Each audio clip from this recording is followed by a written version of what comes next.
그거는 그냥 외모적으로 봤을 때 조금 빈약해 보여서 그랬는데, 근데 그 사람 업적을 보니까 도지사 생활 때 글로벌하게 정책도 많이 시행을 했더라고요. 그래가지고는 괜찮은 것 같아. 계속 보면 볼수록. 그래가지고는 무조건 기호 2번.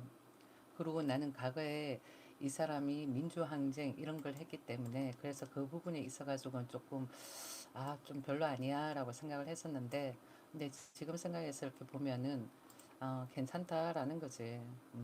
그 당시 때에는 그렇게 할 수밖에 없는 상황일 수도 있었을 것 같다라는 생각에 그래가지고는 이분을 지지를 한답니다. 기호 2번. 음, 기호 2번 이분을 적극적으로 지지를 하고요. 그리고는 어, 자유민주주의 이념을 고수를 합시다. 대한민국에 이상한 모 세력들이 너무 많아. 이제는 뭐 종북이라고 하면은 생각했을 때 종북 같은데, 종북이라고 하면은 더불어민주당에서 문제를 삼는 그런 또 전략을 피우는 것 같아. 내가 봤으면. 나는 어, 과거에 문재인 정부 때 많이 지지를 해줬었거든요. 그 당시 때는 그런 종북주의, 그런 그게 없다라고 생각하는 범위 내에서 많이 지지를 해줬었는데, 근데 지금 와가지고는 그런 세력이 있다라는 걸 알고는 더 이상은, 음, 문재인 정부 지지할 수가 없죠. 예. 자유민주주의 이념을 고수를 하고, 그리고는 우리가 통일을 한다 하더라도 자유민주주의 이념을 고수하고 대한민국에서 정권이 이렇게 대통령이 나와야 되는데, 그들이 생각하는 거는 어, 북한에서 대통령이 나와도 된다라고 생각하고 있는 전략이니까 그렇잖아요. 대한민국은 뭐 북한이 굴종이 되어서는 안 된다라는 거지. 예. 근데 그들은 우리나라가 어떻게 북한의 굴종이 되어도 되는 것 마냥, 근데 그게 굴종이라고 또 생각을 안 하는 것 같아. 근데 난 내 입장에서 생각을 하면은 굴종 같은 느낌이 많이 드는. 왜? 북한이 한 번도 우리한테 통일하자라고 이야기한 적이 없잖아요. 그렇게 따지면은 뭐 우리가 굴종 저자세로 들어갔다라는 거야. 그래, 좋아. 굴종 저자세로 들어갔어. 그것도 좋아. 그러면 정권을 누가 잡냐고. 대한민국 사람들은 대한민국에서 정권을 잡는다라고 생각하겠지만, 당신이 김정은이라고 생각해 봐봐. 2인자 자리든 뭐 자기의 1인자 자리를 물려주고 내주고 줘가면서까지 대화로 평화통일? 그걸 하려고 그러겠어요? 나는 아니라고 봐. 그 자리에 있어도 자기 독재하에 자기가 권력을 차지할 수 있는데 굳이 뭐하러? 그렇지 않아요? 그러면은 백발백중 문재인이 과거에 했던 대화로 평화통일, 그거는 어, 김정은이가 정권을 잡아도 된다라고 그런 전략 아니었나 싶은 생각을 많이 해보거든요. 그렇게 했을 땐 안 된다라는 거죠. 우리가 생각했을 때는 그 사람이 정권을 잡아가지고는 대한민국을 김정은 체제로 돌아가게끔 해서는 절대로 안 된다라는 거야. 그러니까 더불어민주당이 사회주의 이념을 가지고 있다라는 것 자체부터가 나는 찜찜하다는 거지. 더불어민주당이 자유민주주의 이념을 가지고 있으면 괜찮아. 그렇지만 더불어민주당이 가지고 있는 거는 사회주의에 걔들이 지금 숨기고 있는 거지. 숨기고 있는 것이지 절대적으로 그들이 생각하고 있는 정치적 이념이 자유민주주의 이념은 아니다라는 거예요. 자, 내가 영상을 두 개를 펼쳤거든요. 그래 지금 어, 소프트웨어 쪽에서 컴퓨터 쪽에서 또 열었으니까 컴퓨터 쪽에서 무슨 이야기를 하는지 보고 싶으면은 화면을 보고 싶으면은 이쪽으로 들어오시면 되고, 아니면은 그냥 내 영상을 계속 그냥 시청하면은 내가 계속 이야기할 거니까 음, 무조건 2번이죠. 자, 내가 어, 1번을 싫어하는 이유는, 과거에는 뭐 1번을 좋게 생각을 했지만 지금은 1번이 아니다라고 생각을 하는 이유는, 그 사람이 가지고 있는 정책 모두가 공산주의 정책인 거고, 그 다음번에는 그 사람의 과거 시사 그거는 뭐 그렇다라고 또 생각할 수 있겠지만은, 그 아들도 그렇다라면은 뿌리는 무시 못한다라는 생각에, 그 사람이 만약에 대통령이 된다 그러면은 대한민국은 국격이 낮아질 수도 있을 것 같다 생각을 많이 해보는 거지. 음. 그래가지고는 우리가 생각하고 있는 대통령은 누가 되어야 된다. 김문수가 되어야 된다. 김문수가 되면은 우리나라의 국격이 더 상승이 될 것 같은 생각이 많이 드는 거야.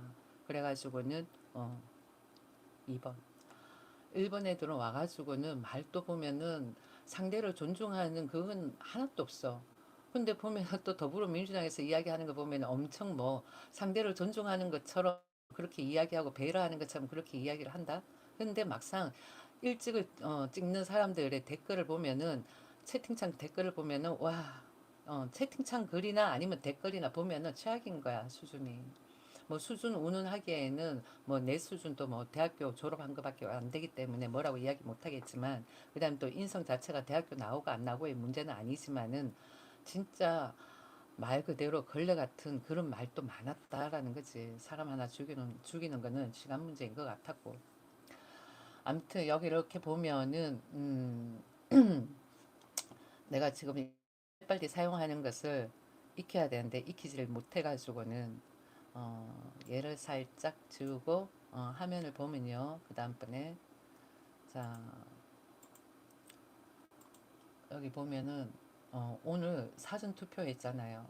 사전 투표인데 여기 보니까 사전 투표소 용지 대거 반출 그래. 선관위 또 부실 관리 논란. 그러니까 이 사전 투표로 인해 가지고는 국민들이 생각할 때 불신이 많다라는 거야. 이렇게 불신이 많은 이런 뭐라 그럴까? 이런 사전 투표를 왜 하는지를 모르겠어. 그냥 본 투표로 가면 되는 거지. 그렇게 생각하지 않습니까? 아, 이거 이쪽 소프트웨어에서는 소리가 작았을 수도 있겠다. 내가 마이크를 안 들고 하는 바람에. 마이크를 하나 꽂아놓고 그 다음에 마이크를 들고 하는데 한번 체크를 해보고 일단은 사전 투표 글쎄 사전 투표가 꼭 필요할까 싶기도 하고 투표를 못하는 사람도 있을 수 있잖아요. 그게 자유민주주의야. 사전 이렇게 투표를 다 할 수는 없는 거잖아요. 시간이 되는 사람들은 하고 시간이 안 되는 사람들은 못 하는 거고 그다음에는 시간이 안 돼도 나는 투표를 하고 여행을 가도 가겠다라고 생각하는 사람이 있는 거고 근데 굳이 그런 사람들을 생각을 해가지고는 사전 투표를 한다라는 거는 투표 방식에 있어가지고 뭔가 문제가 많다라는 느낌이 많이 들어요. 내가 생각을 했을 때는. 그래가지고는 사전 투표 저거는 없앴으면 좋겠다라는 생각을 많이 해보는 거지. 여러분들 생각은 어때요? 그렇게 생각하지 않아요? 응? 보자. 내가 여기를 어, 아, 참, 됐다. 아, 이제 목소리가 다 가가지고는 지금 라이브를 지금 두 개를 돌리는데 보자. 소리가 나오나? 소리가 나오면 다행인데. 이거 소리가 작아 안 들리기도 하고 그런 것 같은데 볼륨을 최대로 높였는데 안 나오는 것 같아. 마이크를 최대로 올렸고 아, 어째? 응? 이쪽에는 소리가 안 들려. 야, 계속 했는데 지금 또 소리가 안 나는데 왜 이럴까? 어, 설정을 할 때마다 계속 설정을 다시 해줘야 되는 것 같아. 이게 고정을 해가지고는 할 때 괜찮게끔 하려고 손을 봤는데 또 이러네. 어쩌면은 이 마이크의 USB 쪽이 조금 문제가 있는 것 같기도 하고 USB 꼽는 데가. 그러니까 저 코드 뒤쪽이 뭔가 문제가 이제 나온다. 아, 이제 나와. 아, 이때까지 이야기했던 거 저쪽에서는 소리가 안 났던 것 같다. 자, 이제 됐어. 이제 소리가 나와. 그러면 사전투표에 관해 가지고 다시 이야기를 하면은 내 생각은 사전투표 이게 별로다라는 거지. 지금 또 보니까 21대 대통령 사전투표소 용지 대거 반출 그래. 선관위 또 부실 관리 논란. 이런 식으로 문제가 되는 거야. 그러니까 선관위에 대해 가지고 사람들이 불신을 가지는 거지. 여기 보면 20대 대통령 선거 사전 투표율이 역대 최고치를 경신한 가운데 서울시 한 투표소에서 투표 용지가 외부로 반출되면서 부실 관리 논란이 불거졌다 그래요. 그리고는 29일 서대문구 구 신천동 주민센터 사전투표소 앞에서 투표소에 들어가기 위해 가지고 기다리다가 줄이 너무 기니까 그 사람들이 그 투표 용지를 들고는 식당에도 갔다는 거야. 이게 무슨 야, 자유민주주의 이념을 외치는 나라에서 이런 투표가 어딨어. 그 자리에 들어가가지고 주민등록증 내고 그러고는 교환하고 주민등록증을 보여주고 그러고는 투표 용지를 받고 그러고는 투표함에 집어넣는 건데, 지금 이 내용을 읽어보면은 어떠냐면은 29일 서대문구 구 신천동 주민센터 사전투표소 앞에서는 투표소에 들어가기 위해 기다리는 시민들이 저마다 손에 투표 용지와 해송용 봉투를 손에 쥐고 있는 모습이 포착됐다 그래요. 이러한 모습은 이 투표소 앞에서 생중계 방송을 하던 유튜브 채널 등을 통해 그대로 확인됐고, 오전 11시께부터 해가지고는 약 1시간 동안 이어진 것으로 추정됐다라는 거야. 그리고는 일부 선거인은 간 외 선거를 위해 대기하다가 대기 줄이 길다는 이유로 투표 용지를 소지한 채로 식사하고 돌아오기도 한 것으로 전해졌다 그래. 이게 무슨, 이건 진짜 말이 안 되는 거다. 중앙선거관리위원회 관계자는 사실관계를 파악 중이라고 밝혔다. 배현진 국민의힘 의원은 사전투표 첫날부터 벌어진 용지 반출 논란에 소쿠리 투표도 모자라. 소쿠리 투표야? 야, 소쿠리 투표는 아니지. 아니, 그 박스 만드는 게 뭐 그래 힘들다고 소쿠리 투표. 말도 안 돼. 소쿠리 투표도 모자라. 이번엔 밥그릇 투표냐고 비판했다. 예전에 소쿠리 투표 대구의 남구 쪽에 소쿠리를 담아놓고는 거기다 투표 용지를 넣게끔 했었거든. 근데 밥그릇 투표냐라고 이야기했는 게 투표 용지 들고 밥 먹으러 갔기 때문에 밥그릇 투표냐라고 저렇게 이야기를 하는 것 같아.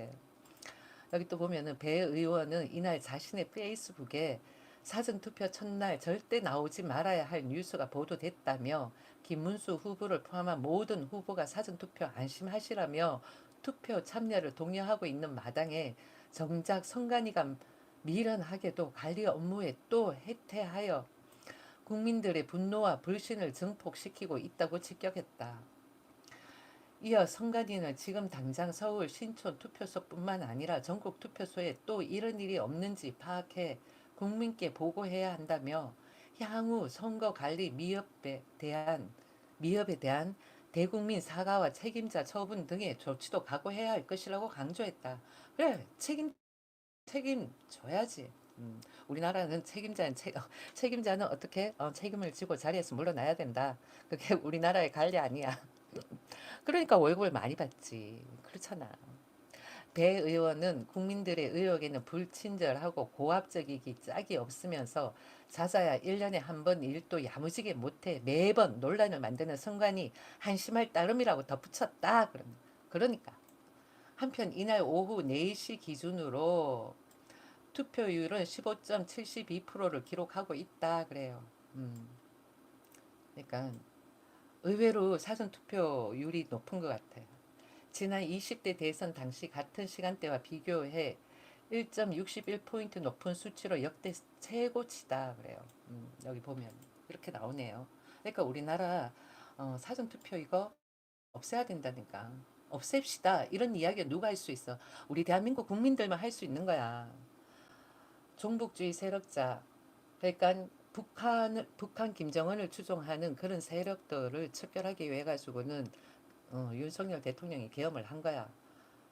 따지고 보면은 왜 자유민주주의인 대한민국을 사회주의로 전복시키려고 했잖아, 그들이. 그러니까 북한도 사회주의 체제이고, 그러니까 그 체제로 전복을 시키려고 하는 그런 무리들이 있어가지고는